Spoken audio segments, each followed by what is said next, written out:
সাফল্য আনতে পারেন। অর্জন করার জন্য মনে প্রাণের চেষ্টা করছেন গোলকিপার মাহফুজ। উঁচু করে লম্বা করে বাড়িয়েছেন মাঝ মাঠে, সেখান থেকে বাধা দিয়েছেন আবারও শেখপুরের সেই 4 নম্বর জার্সি পরিহিত খেলোয়াড়। একজন তো খারাপ হয় নাই আর বার কাটাকাটি চলছে। বাউরুয়া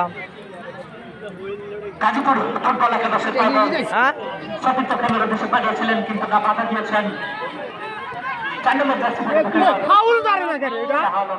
সেখান থেকে বাড়িয়েছেন না 21 নম্বর মতো রায়হান বাড়িয়েছিলেন, কিন্তু না সতীর্থ খেলোয়াড় না থেকে চেষ্টা মাঝ প্রান্তে অত্যন্ত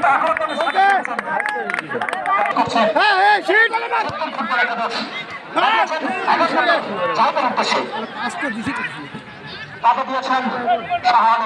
আবারও সেই 25 নম্বর জার্সি খেলোয়াড় বানিয়েছেন সতীর্থ খেলোয়াড়ের উদ্দেশ্যে। দেখা যাক টানটান মুক্ত জমা, কিন্তু নাম লক্ষ্যগ্রস্ত সব রাজশাহী এবং অপর প্রান্তে থাকবেন আজকের খেলার বিজয় দল। আমরা আন্তরিকতার সাথে এখনো কোনো দলের নাম ঘোষণা করতে পারছি না, খেলা শেষ না হওয়া পর্যন্ত। ততক্ষণ ধৈর্য ধরে আমাদের সাথে অপেক্ষা করেন আগামী দিনের ফাইনাল ম্যাচটি উপভোগ করার জন্য।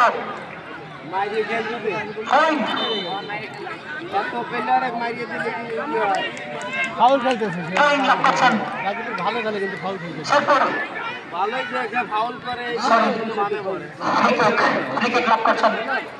শেরপুর ফুটবল একাদশ 8 নম্বর জার্সি পরিহিত খেলোয়াড় শওকত।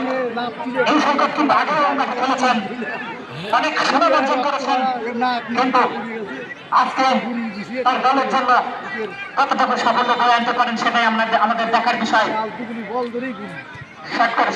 সতর্ক খেলোয়াড়ের উদ্দেশ্যে 4 নম্বর জার্সি পরিহিত খেলোয়াড়